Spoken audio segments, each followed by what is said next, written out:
நான் சேனாதிபதி விப்ரஜித் சொல்கிறேன். இந்த மத யானையுடன் நமது அசுர ராஜா பல பரீட்சை நடத்தப் போகிறார்.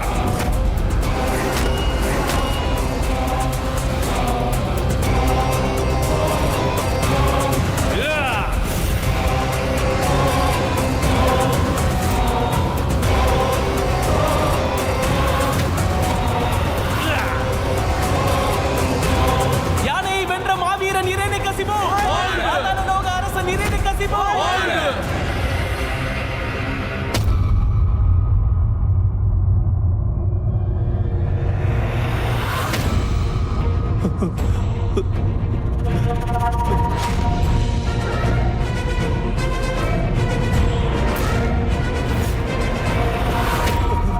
பிரபு, வேண்டாம் பிரபு, தெரியாமல் தவறு நடந்து விட்டது. வேண்டாம் பிரபு, வேண்டாம் பிரபு, தயவு செய்து என்னை மன்னித்து விடுங்கள் பிரபு. கை தவறி விட்டது, மன்னியுங்கள் பிரபு. பிரபு, வேண்டாம் பிரபு. பிரபு, வேண்டாம் பிரபு, விட்டு விடுங்கள்.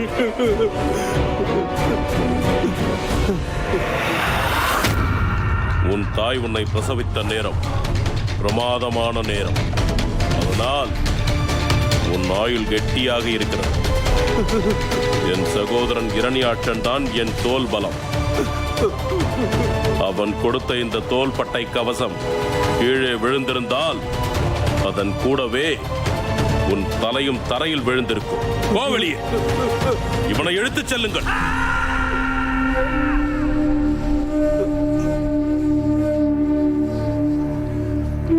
அசுர ராஜா,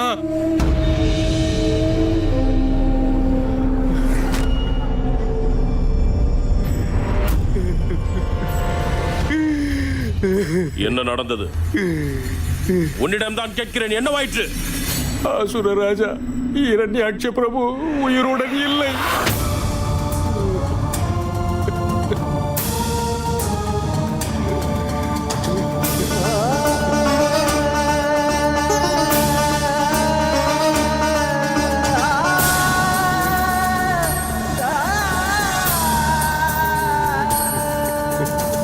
இரண்யாட்ச, இது எப்படி? இரண்யாட்சா,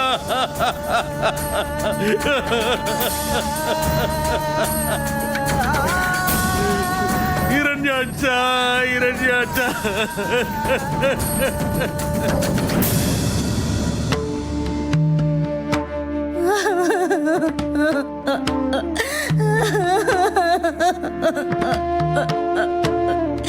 மகனே இரண்யாட்சா,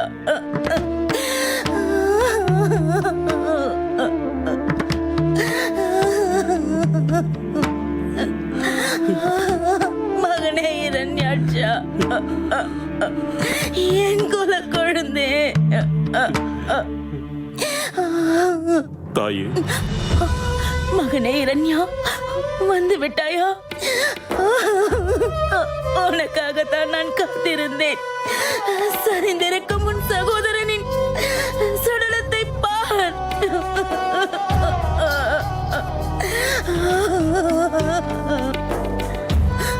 தேவர்களுக்கு எல்லாம் சிம்ம சொப்பனமாக இருந்த என் வீர மகன் வீழ்ந்திருப்பதை பார் இரண்யா, பார்.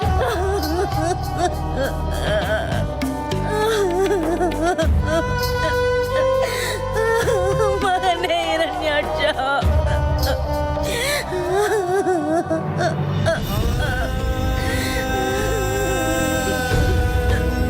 இரண்யாட்சா.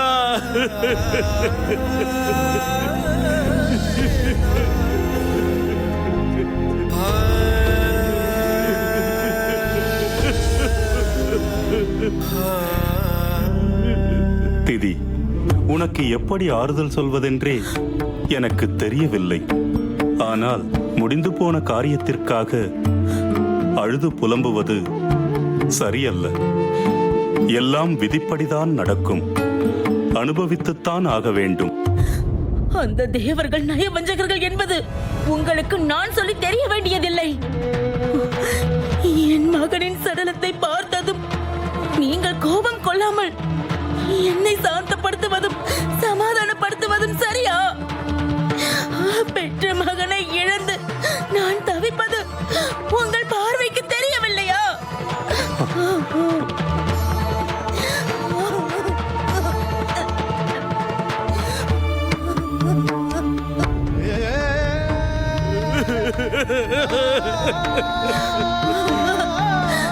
பார் இரண்யா, பார். வராகனாக வந்த நம் விரோதி விஷ்ணு என் குல குழந்தை கொன்று விட்டான், கொன்று விட்டான். அமைதி!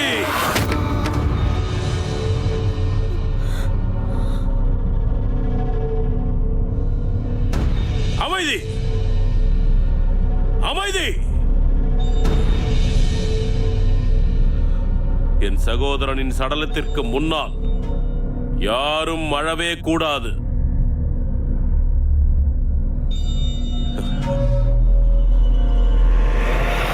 தாயே, கோழைகள் மட்டும்தான் கண்ணீர் பார்ப்பார்கள். நீங்கள் இரண்யகசிபுவின் தாய், இரண்யாட்சன் எனும் வீர திருமகனை பெற்றவள். உங்கள் கண்கள் கலங்கக்கூடாது. அழுது இவன் வீரத்திற்கு அவமானத்தை உருவாக்கி விடாதீர்கள். செல்லுங்கள், இங்கிருந்து செல்லுங்கள்.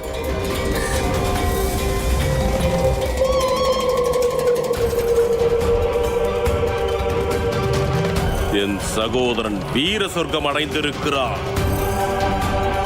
அவன் காதில் விழ வேண்டியது அவமான அழுகை இல்லை, தேவர்களை பழி வாங்கும் ஆவேச தாக்குதல் மட்டும்தான்.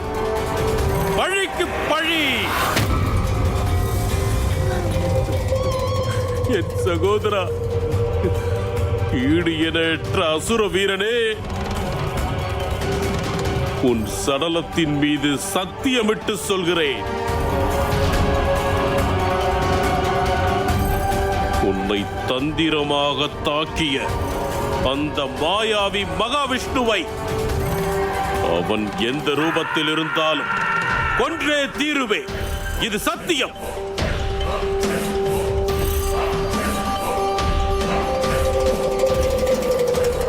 அந்த மாயாவி எங்கிருந்தாலும் வேறறுப்பேன். இந்த பிரபஞ்சமே அழிந்தாலும், திசைகளிட்டும் எரிந்தாலும், ரகங்கள் உடைந்து திசை மாறினாலும், கடல் பொங்கினாலும், அந்த தந்திரக்காரன் விஷ்ணுவை கொன்றே தீருவே, கொன்றே தீருவே, கொன்றே தீருவே.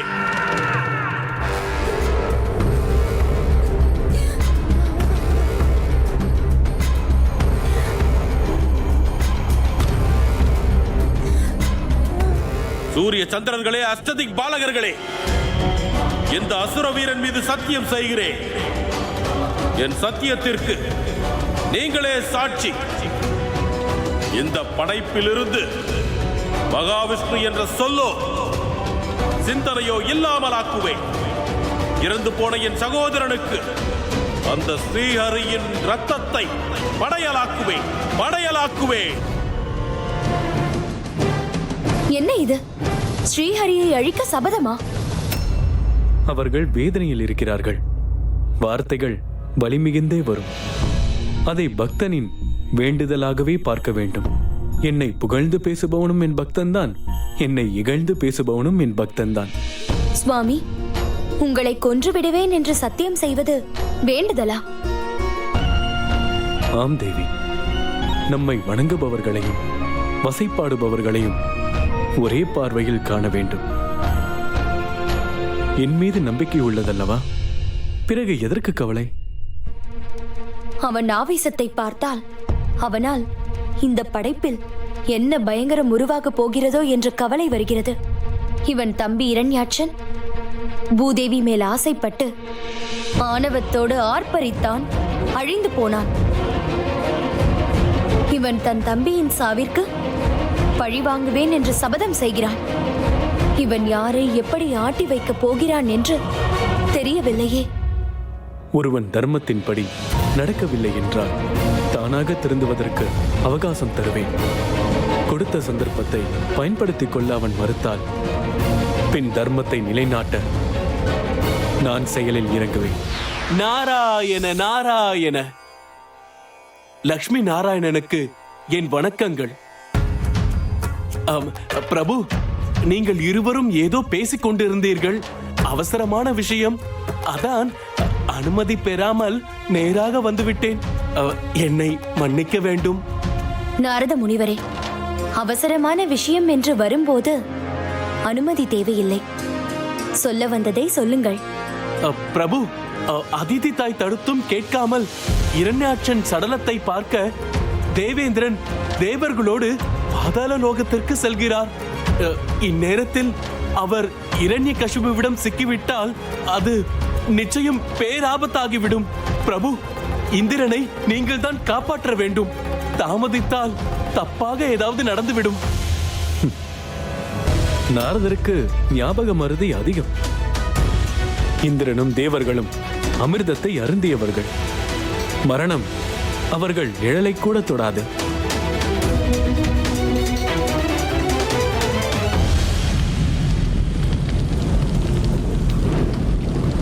இரணியா, இனி எதிரிக்கு உறங்குவதற்கு கூட நீ நேரம் கொடுக்க கூடாது.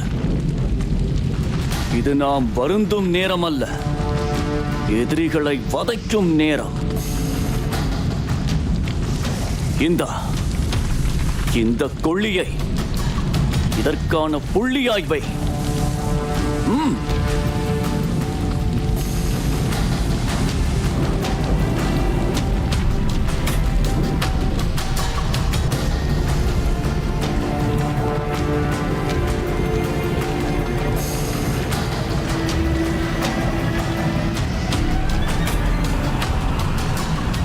பிரபு, இந்திரன் தேவர்களோடு வந்து கொண்டிருக்கிறார்.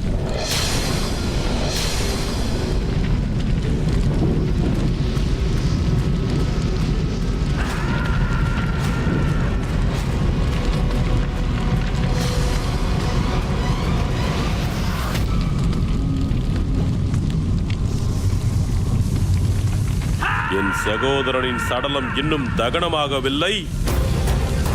அதற்குள் பார்க்க வந்து விட்டாயா இந்திரா? வா வீரர்களே, அவர்களை எரிக்க இதே போல் ஒரு தகன மேடை தயார் செய்யுங்கள்.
இரண்யகசிபு, சூழ்ச்சிக்காரன் நாராயணனை புகழ்ந்து கொண்டு பிழப்பை நடத்தும் நீ இங்கு ஏன் வந்தாய்? அதை தாண்டி நீ ஒரு அடி எடுத்து வைத்தால் கூட உன் கழுத்திற்கு மேல் தலை இருக்காது. வந்த வழியே போய்விடு. சகோதரா, இரண்யாட்சன் இறப்பு உன்னை இதுபோல் பேச வைக்கிறது. அமைதியாக இரு. அமைதி? உங்கள் அனைவரையும் வரிசையாக யமலோகத்திற்கு அனுப்பும் வரை எனக்கு அமைதியே இல்லை. என் பொறுமையை சோதிக்காதே. இங்கிருந்து போய்விடு. இல்லை என்றால் இந்த நாளே உனக்கு இறுதி நாளாகும். நாங்கள் உன் சகோதரர்கள். உன் துக்கத்தில் பங்கெடுக்கவே வந்தோம். நீ எனக்கு சகோதரனா? மாயாவி மகாவிஷ்ணுவின் பின்னால் மறைந்திருந்து இரண்யாட்சனை கொன்றவன் நீ. போய்விடு. உயிர் மேல் ஆசை இருந்தால் உடனே திரும்பி போய்விடு. இல்லை என்றால் என் சகோதரனின் சடலத்தோடு உன் சடலமும் சாம்பலாகிவிடும். சகோதரா, சகோதரனா, வாயை மூடு. துக்கம் கேட்க வந்தவனாக இருந்தால் அலங்காரம் எதற்கு, ஆபரணம் எதற்கு? நீ என்னுடைய சங்கடத்தை சந்தோஷமாக ரசிக்க வந்திருக்கிறார். தேவர்கள் நயவஞ்சகத்தை நன்றாக அறிந்தவன் நான். வேண்டாம் இந்திரா, என் கோபத்திற்கு ஆளாகாதே. போய்விடு.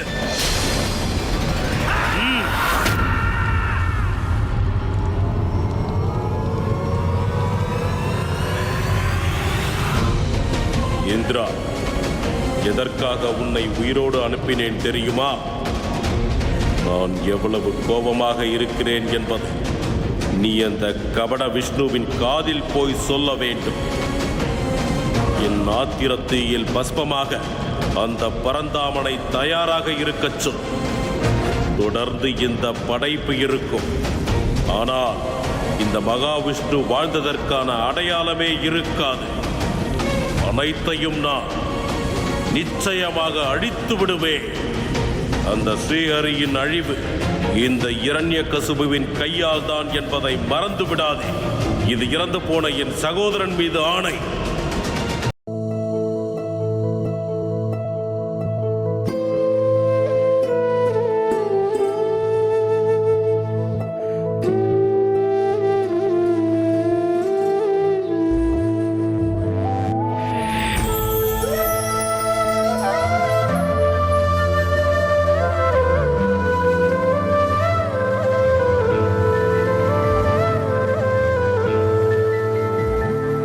தேவி, நீங்கள் இன்னும் இரண்யகசிபு செய்த சபதத்தை மறக்கவில்லை என்று நினைக்கின்றேன். சுவாமி, நீங்கள் எவ்வளவு சமாதானம் செய்தாலும் இரண்யகசிபுவின் ஆவேசமான சபதம் என் காதுகளில் ஒலித்துக் கொண்டே இருக்கிறது. அது என் நிம்மதியை கெடுத்துக் கொண்டே இருக்கிறது. உங்கள் கவலை தேவையற்றது. சுவாமி, அரக்கர்களின் குரு சுக்ராச்சாரியார் அமைதியாக இருப்பாரா? அவர் இரண்யகசிபுவை தூண்டிவிட்டு தேவர்களுக்கும் அசுரர்களுக்கும் போரை ஏற்படுத்த நிச்சயம் முயற்சிப்பார். தான் வாங்கிய வரத்தால் ஆணவத்துடன் இரண்யகசிபு நடந்து கொள்வான். அவன் செயலுக்கு தக்க பலனையும் அனுபவிப்பான். அவன் நடத்த போகும் அநியாயத்தாலேயே அவனுக்கு அழிவும் நடக்கும். அவன் சிந்தையை தெளிவாக்க, அவன் அகந்தையின் அழிவை தூண்ட ஒரு ஜீவன் வளர்ந்து கொண்டிருக்கிறது.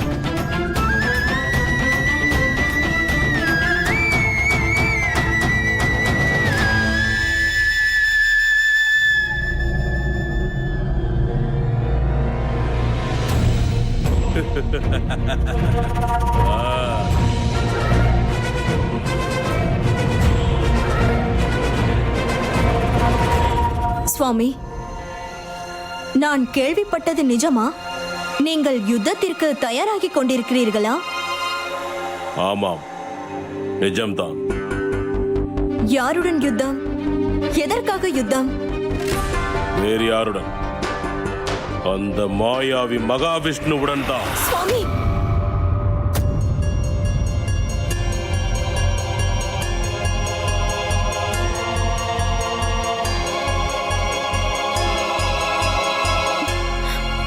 சுவாமி, ஸ்ரீஹரியுடன் யுத்தமா? வேண்டாம் சுவாமி, வேண்டாம். அவருடன் தாங்கள் யுத்தம் புரியக்கூடாது. அசுரகுல சக்கரவர்த்தியின் மனைவிக்கு பயமா? இருக்க வாய்ப்பில்லையே. நீ தடுப்பதற்கு வேற ஏதாவது காரணம் தான் இருக்க வேண்டும். நான் இப்போது கர்ப்பமாக இருக்கிறேன். உங்கள் மகன் என் வயிற்றில் வளர்ந்து கொண்டிருக்கிறான். இந்த நேரத்தில் உங்களுக்கு ஏதாவது அசம்பாவிதம் நடந்து விட்டால்? கயாது கயாது கயாது. உன் வாய்க்கு இனிப்புதான் கொடுக்க வேண்டும். எனக்கு ஒரு ஆண் பிள்ளைதான் பிறக்க வேண்டும் என்று எண்ணிக்கொண்டிருந்தேன். நான் நினைத்தது போலவே நீ உன் வாயால் கூறிவிட்டாய். கலங்காதே கயாது. நான் போரில் வென்று திரும்பி வருவேன். வந்தபின் என் மகனை பலசாலியாகவும் புத்திசாலியாகவும் வளர்ப்பேன். என் மகன் கேட்கும் முதல் வார்த்தை வீழ்ந்தான் விஷ்ணு என்ற நல்ல செய்தியாக இருக்கட்டும்.